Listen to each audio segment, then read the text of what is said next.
It's that time of the month again. Shonen Jump has released the next chapter of the Boruto series, which we've been closely following. In the last chapter, we witnessed Boruto's triumphant return to the Hidden Leaf Village during their time of chaos. There he displays his new technique, Rasengan Uzuhiko, which literally put a new spin on the Rasengan by adding the rotation of the earth. In essence, Boruto's newest Rasengan was the oldest Rasengan of all, the planet Earth. With it, he effortlessly defeated Code, though Code escaped with the interference of Kawaki. Nevertheless, Boruto managed to track him with a toad on his shoulder. Last chapter opened up more questions than it answered in regards to what Boruto has been up to for the past few years. Perhaps this chapter might answer them. Regardless, we're going to be doing this in the same way that we previously have. I'm going in completely blind so that I can experience this brand new with you from the start. I've taken extra special care to ensure that I haven't been spoiled, so you should get some live reactions from me as I do it. If you're ready, then I think we should get started. Welcome to the Amagi. Before we begin, we publish a new video every day, so be sure to subscribe to our channel and ring the bell to get notified about our latest videos. The Amagi's reach stretches beyond just this channel, so if you're a fan of us, please consider subscribing to our other channels and following us on all of our social media. Help us reach our goal of passing 100,000 followers on all of our accounts by the end of the year. We've also noticed that a lot of folks who watch our videos aren't subscribed to our channel. We know that YouTube does a good job of getting you what you want to watch, but if you want to make sure that you don't miss any videos, or if you want to support the Amagi, we would really appreciate it if you click that subscribe button. Thanks so much. The chapter begins with Code looking down on his ten tails from above. Code is haunted by the words Boruto spoke of the ten tails and the grimes spawned by Code. How that they're different because Code made them different, and how if he continues to allow them to exist, it will be the worst outcome for everyone, insinuating that Code is in just as much danger as anyone else. He begins to question this, wondering how they can be a threat when all they're capable of doing is devouring things. And once more, Code underestimates things. I mean, bro, they literally have the Rinnegan and the ability to coordinate with each other. It's obvious that they're evolving to become more than just the hungry ten tails. All the while, on Code's shoulder, the toad speaks to Boruto telepathically, telling him to hurry as they don't have much time to spare. Boruto responds by telling the toad to stow it as he's trying to concentrate and needs time due to not being as adept at the technique he's about to perform. All the while, Kawaki watches him and wonders who he's speaking with. Suddenly, Boruto finds who he's looking for, and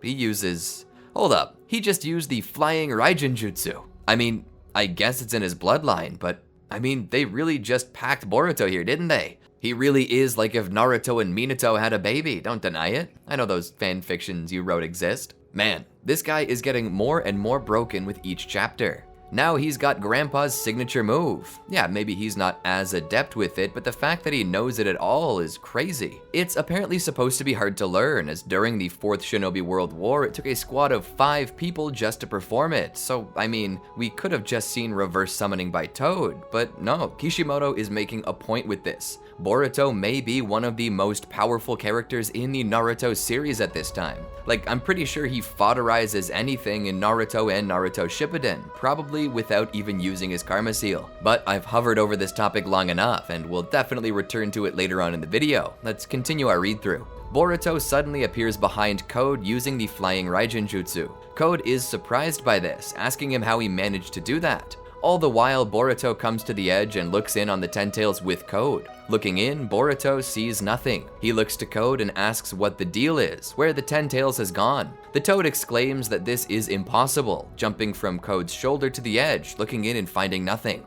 The toad says that it was there but moments earlier, and that Code couldn't have been the one to move it as he didn't make any movements, nor was he in any condition to do so. And for those of you who need a reminder, Code is currently under the effects of the Rasengan Uzuhiko and is terminally dizzy right now, so he apparently doesn't have the strength to warp the beast out via claw mark. All the while, Boruto looks over and notices a tree. Code then notices the toad and asks where it came from. That's our Code, alright, asking all the important questions. Just then, something appears on top of the building and Boruto turns his attention toward... Holy crap, is that Bug? It is! It's Bug! That's pretty cool. I was afraid the old codger was dead, but man, he's looking a little... well... And he has the Rinnegan, which honestly shouldn't be so much of a surprise, but it's just shocking to see Bug this way. But this displays something totally new to us. something that I only touched on in one of our previous videos, a what if, about Naruto being the 10 tails in human form. I actually promised you guys a sequel series, and maybe I'll do something soon. But on the topic I was speaking of, I insinuated that the 10 tails, contrary to what others thought, was actually capable of sentience and critical thinking, and this proves it. From what it looks like, Bug has become the unwilling 10 tails Jinchuriki. This thing may still be a hungry beast, but currently it's displaying intelligence and restraint. If it were just a mindless creature, it would attack Boruto immediately, but right now it's thinking. It hasn't attacked him despite being right in front of its goal. It's evaluating the next step in the process. The 10 tails is evolving. Boruto looks back and exclaims that it's too late, with Code being completely shocked, questioning if it's really Bug.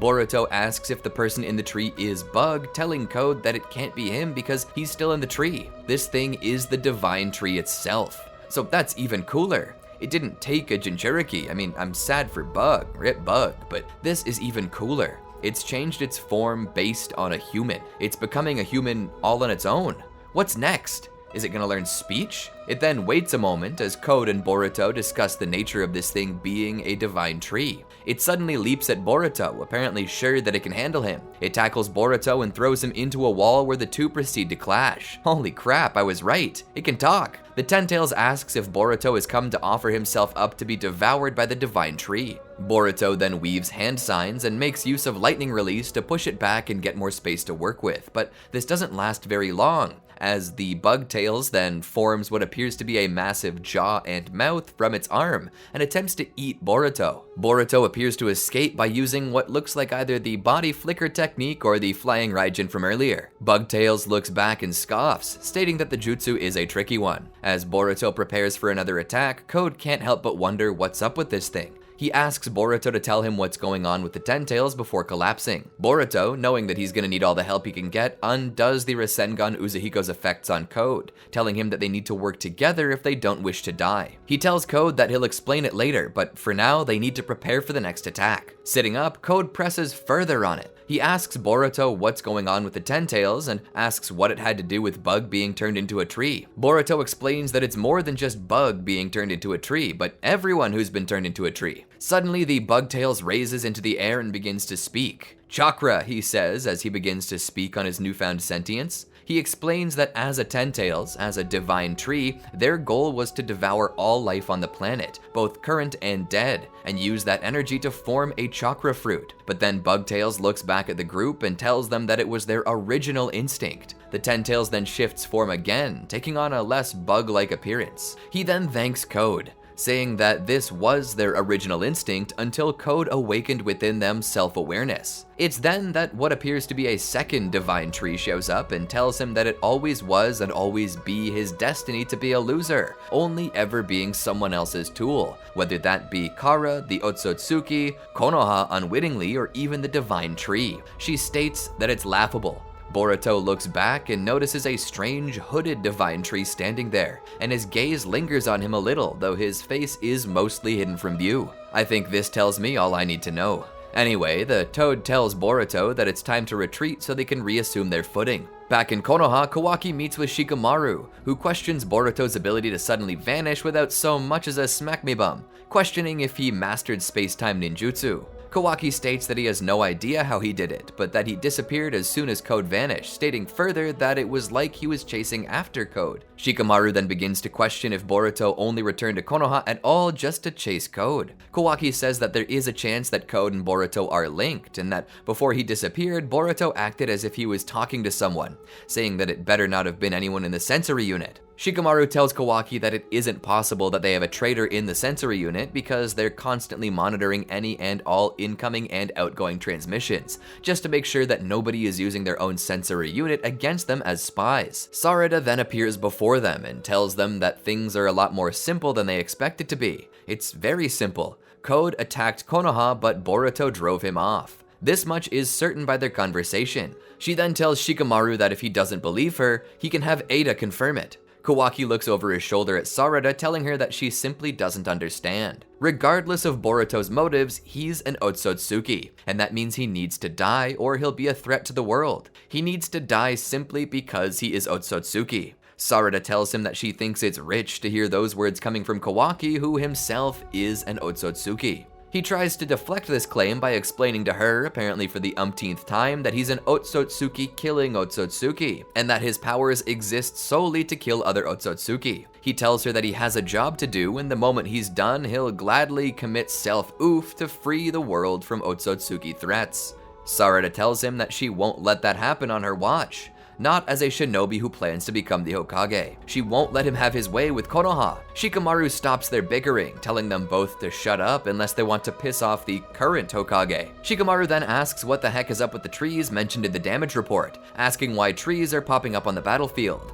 asking if the claw grimes are somehow attempting to plant a forest for some reason. Sarada tells him that she honestly doesn't know what's up with the trees, but that they've discovered that the people within them are indeed still alive and that they may be able to save them. She says that based on what she heard of their conversation, Boruto knows something, and that this is why he's chasing Code. She says that Konoha needs to set its hostilities with Boruto to the side for the time being, saying that regardless of Boruto's motivations, it's clear that he and Code are not friends, and that since the enemy of my enemy is my friend, and Konoha and Boruto both share a common enemy in Code, that Konoha needs to seriously reconsider its view of Boruto, and may need to consider allying with him to help bring Code down. We then get to go back to the battlefield where Code and Boruto are ironically working together. We get to see that there isn't just one divine tree, but four. One shaped like Bug, one shaped like Delta, although I suppose the head tails do kind of remind me of Moegi. I don't know. Maybe they said who it could have been earlier, but I don't remember, and it just looks like one of those two. Then you have the third guy whose face I don't recognize, possibly the guy Sarada found in the tree. And finally, we have a hooded man, who I'm gonna hedge my bets now and say it's Sasuke.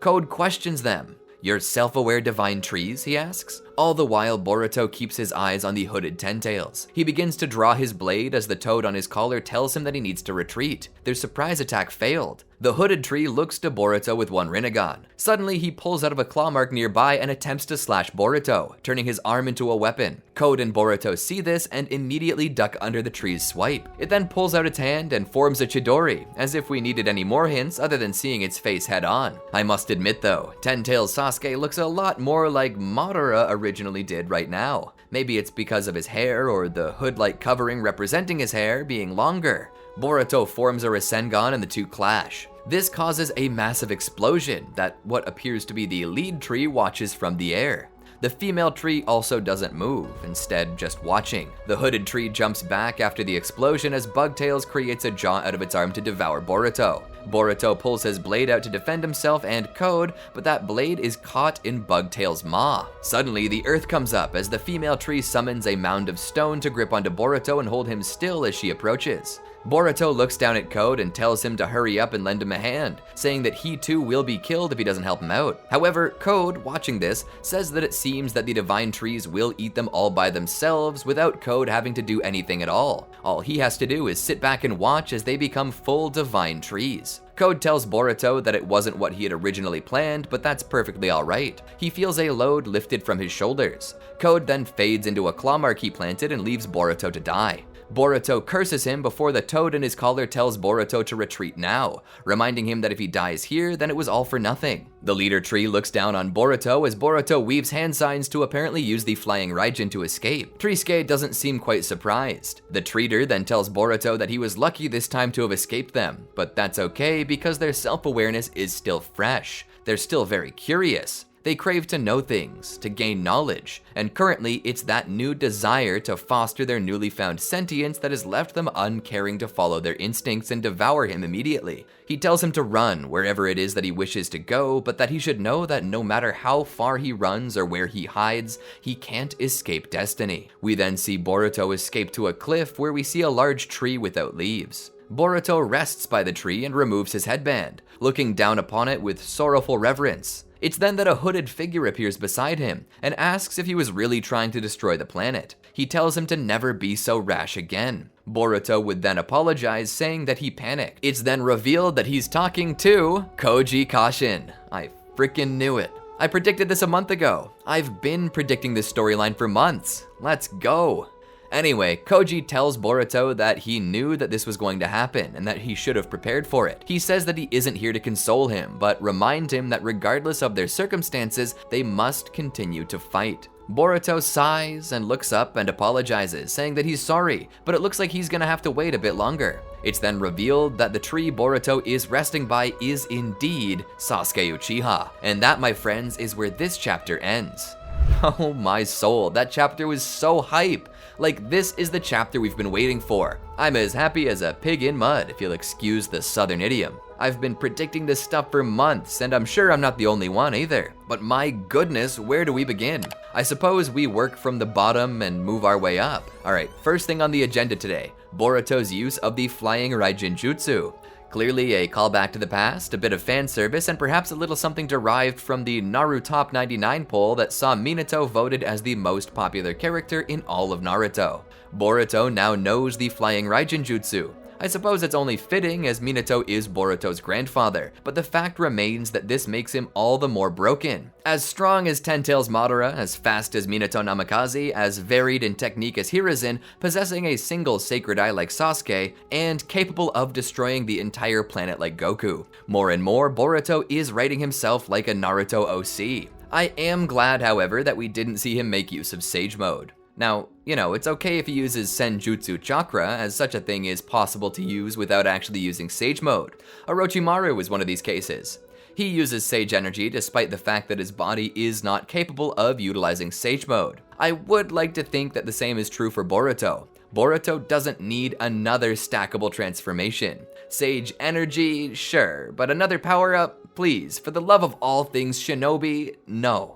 Boruto is strong enough, and if they just keep haxing him out, he's going to become less and less interesting. While we always love to see new powers show up, it's not the powers themselves that mean anything to us, as that fire goes away after the second or third viewing. It's the journey.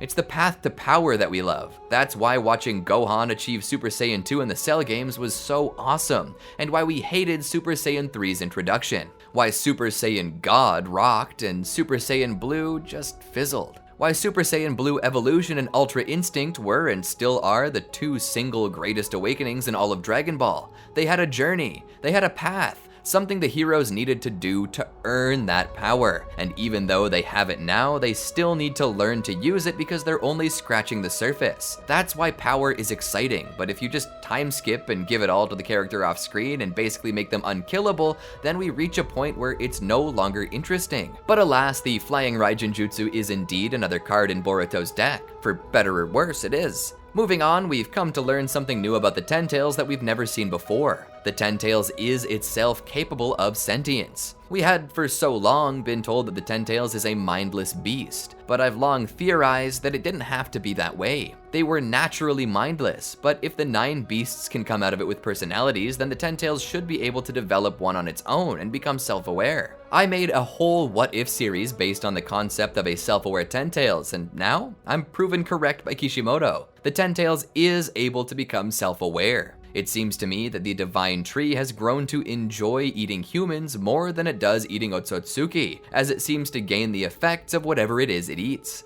Since Otsutsuki are highly evolved creatures, the Ten Tails eating one would naturally cause it to evolve and become stronger. However, by eating humans, it has gained something separate from power. It's gained intellect. These new tailed beasts, the Treater, leader, the Tree Male, female, Trisuke, Sasuke, and the Bug Tails, have displayed that they have desires going beyond the instinct they originally had, and they plan to chase their own desires to gain knowledge. What it is they're planning to do though, well, I suspect that they'll continue to predominantly devour humans. Why? Well, they seemed to have gained their autonomy by eating humans, so if they gained knowledge and self-awareness by doing so, and they want more, then what will they naturally do? They'll eat humans. But more likely than not, they will probably seek more intelligent humans to eat. This likely means that they will attempt to devour Amado, since he's the scientist and the one that the Ten Tails already knew. I'd also like to predict that Orochimaru will be one of their targets, since he has the most extensive knowledge of ninjutsu.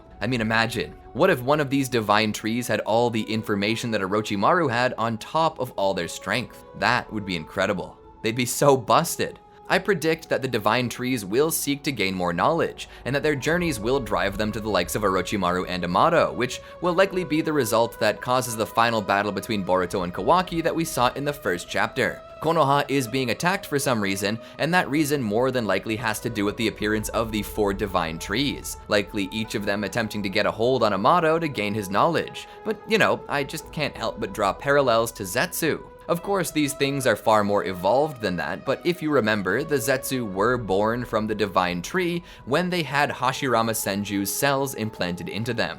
Do you remember when Madara took Hashirama's cells and cloned a whole body using the Geto statue as a vector? Well, all of the Zetsu began to start turning into clones of Hashirama Senju, and we seem to get the explanation of how they get the wood release Kekai Genkai. I mean, I was always sure that the Ten Tails had wood release regardless because, well, it's a tree. It's made of wood, and at least one wood release technique is required to make use of the divine tree, but regardless, we see that the Ten Tails has been obviously modified by adding Hashirama Senju's cells to it. Basically, what we see here is the result of if Madara had added Hashirama, Obito, Tobirama, himself, and anyone else he could get his hands on. The Ten Tails is all about absorption and processing. It takes in life energy and processes it in a way that causes it to produce something. In most cases, Otsutsuki use it to process planetary energy into chakra. Madara used it to process Hashirama's cells into Zetsu and other substances that basically turned whatever it wanted into Hashirama. And now the Ten Tails has taken in multiple humans and processed their minds to produce intelligence. This likely means that when a planet is destroyed and a Ten Tails produces a chakra fruit, it more than likely is abandoned. As if eating enough living beings grants it intelligence, then eating more than a couple Otsutsuki should do the trick as well. In fact, for all we know, it did. After devouring Ishiki, it became the divine tree and began to ingest energy to form chakra. But after that, it's merged into by Kaguya. So we do know that something intelligent is in there, and when Obito absorbs the Ten Tails, we see it take over his body for a time, where it seems to display at least a little understanding and awareness of itself. Maybe not much, but it seems to understand a little. It's such a fascinating thing, but it further shows us that we were right. Sasuke is indisposed. I, myself, will admit when I'm wrong. Sasuke isn't technically dead, but he is under the effect, about the same as we would consider Naruto right now. Still technically alive, but gone, separated from the heroes. That's the same thing that's going on here. In its own way though, I slightly find the Ten Tails awakening endearing. Not so much because it's destructive, but instead because it's finally actually a living thing. For the first time, the Ten Tails considered the concept of I, the being of oneself. It went from a mindless beast to a critically thinking creature. In the end, I know that it'll have to be destroyed. More than likely, the only way to awaken those who have become the trees is to destroy their divine tree counterparts, or perhaps vice versa. Awakening those in the trees might be enough to destroy the Ten Tails, but honestly, part of me slightly feels bad about this. The Ten Tails has just taken on a slightly more innocent persona of Kurama. Innocent not because it hasn't or won't kill, but that it's not specifically out to destroy things. It's just learned what it means to be alive, and is not actively searching for Boruto because it wants to learn more about being alive. In a way, I hope they find a way to spare it, not just because I think it would be tragic to cut down a new life at the cusp of its birth, but also because it would be a total shame to waste all this character growth potential. Imagine a Ten Tails actually becomes human, sorta like in the What If we made. If you haven't seen that series, I'll link it somewhere, probably the description. But the fact that they could become new characters themselves with faults, issues, and resolutions offers to enrich the Boruto world with new possibilities that push the horizon in a world currently limited by its geography. Otsutsuki DNA and the Ten Tails gaining sentience could be the stepping stone to learning more about the universe beyond the Earth. After all, the Ten Tails originated elsewhere, likely in the same realm as the Otsutsuki, and it should have memories of such things. And considering Boruto possesses the consciousness of Momoshiki, which I kinda wish would come into play again sometime, hopefully next chapter, where we'll get to learn some of the origins of the Otsutsuki, the world they came from, the worlds they've seen and conquered, the worlds that they have yet to conquer. I want Boruto's universe to open up. If Kishimoto is going to be so bold as to introduce ninja aliens to the world, then I would hope and expect that he flesh them out more and more, and show us a shinobi world that spans the universe. But I suppose that's just my opinion. Now, lastly on the list of things we need to talk about, we should at least briefly mention Koji Kashin and his appearance in the latest chapter and what it means. If you recall our breakdown of the last chapter of Boruto, I said that it was unlikely that Boruto found Mount Myoboku by himself, and if Sasuke has been gone for a while, then someone else had to be teaching him, likely Koji Kashin, since his toad techniques match the toad Boruto is keeping close. It should really be no surprise to us, because the fact Boruto is even using toads at all should be the hint that we need to know that Koji is working with him. Koji's appearance also helps Boruto walk in the same footsteps as Naruto, who trained under Jiraiya himself. Currently, Koji isn't as fleshed out as Jiraiya was. I'd like to think that Koji conceals a slightly perverted side like the old master, but currently he's all business, cold, calculated logic, and very little heart. It seems that their goals align, and for Koji, it likely means defending the Earth from the Otsutsuki and the Ten Tails. I'm looking forward to seeing more of him. Let's hope he doesn't go the way of Ben Kenobi like Jiraiya did, because I want to watch his character grow and become more. But anyways. Bottom line, this chapter revealed everything we've been speculating for over a third of a year. Where's Sasuke? What happened during the time skip? Where is Koji Kashin? All these things have finally been answered. I'm more hyped up for Boruto now than I ever have been, and I hope you are too. I'm truly looking forward to the next chapter, particularly to see how these divine trees grow. But what did you think of the chapter? What was your favorite part? Did it contain things in it that you wanted to see? Things that maybe you predicted? Or did it catch you completely off guard? Or worse, did it leave you disappointed? Whatever feelings you felt from this chapter, be sure to post them in the comments below and tell me. It's always a pleasure to share these moments with you. It's why I actively avoid videos about Boruto in the week before the chapter's release. I want to spend that time with you guys. Anyway, if you enjoyed the video, consider clicking the like button, and if you've yet to subscribe, feel free to do so. It helps us out a lot. Be sure to remember to ring the bell so that YouTube notifies you when we drop more content like this. Until then, peace out. Did you enjoy our video? Well then be sure to check out these other great videos from the Amagi, and make sure to subscribe and ring the bell to get notified about our latest videos.